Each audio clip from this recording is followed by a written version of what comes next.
One of the girls at our table said they would never let drugs take over their life after laughing at a homeless lady outside and hearing my struggle with addiction, so I told her that I'd never let food take over mine and weigh over 200 pounds like she was. I know how it sounds, but hear me out.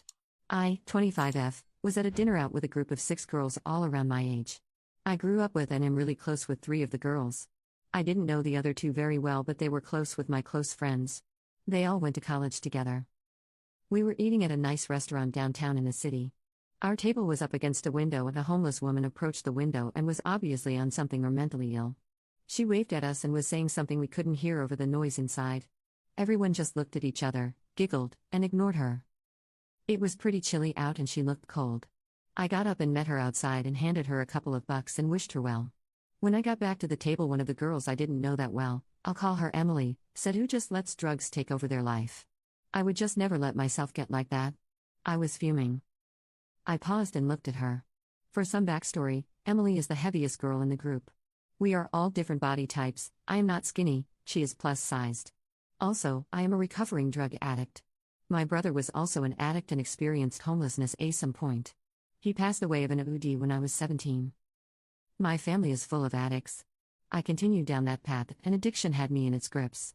My friends at the table went to college, I went to rehab and got sober. I said, "Yeah, exactly. I would never let myself get over 200 pounds, just put the fork down, am I right?" Everyone was silent. You could cut the tension with a knife. Emily looked at me clearly upset and explained how she had a thyroid issue and chronic fatigue syndrome, and for some people it's really hard to lose weight. I said, "Well, maybe that woman has an issue that we don't know about." And I left some cash for my food and left. My friends I'm close to texted and said I was out of line and that Emily is super self-conscious. I feel bad for going low and hitting where it hurts, but I just wanted them to get some perspective. I don't think I owe Emily an apology before she apologizes. Am I a jerk here? Commenter 1. Your entire group sucked the moment you all laughed at an unhoused woman. Emily's comments were uncalled for, but yours were equally as bad if not worse because you did it solely to spite her. Commenter 2. I totally get it. But you could have nicely corrected her by saying, "Well, we don't know what people are going through." Having empathy goes a long way rather than stooping just as low as her. Going after her body was pretty low. I understand that you were personally triggered. However, that does not give you a right to go after someone's looks. Update. Y'all are torn.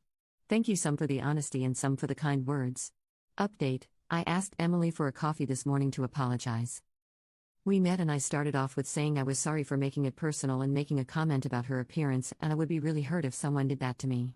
Then went in to explain how her comment about addiction being a choice is really uneducated and offensive. She said, "Thanks for apologizing, but my dad is an alcoholic and he chose alcohol over my mom and I. I would just never do that." I tried to explain to her that her dad got to a point where he didn't have a choice anymore, he had a disease. And he probably felt shame every day for it. And I'm sorry that you didn't get what you needed as a kid or now. He probably didn't either, and that's why he found a way to cope, just like I did. She said she understands now and why she copes with food sometimes. I gave her props because food addiction can be so challenging because you can't just stop eating, unlike drugs where you don't even have to be around them. We thanked each other. We shared more stories.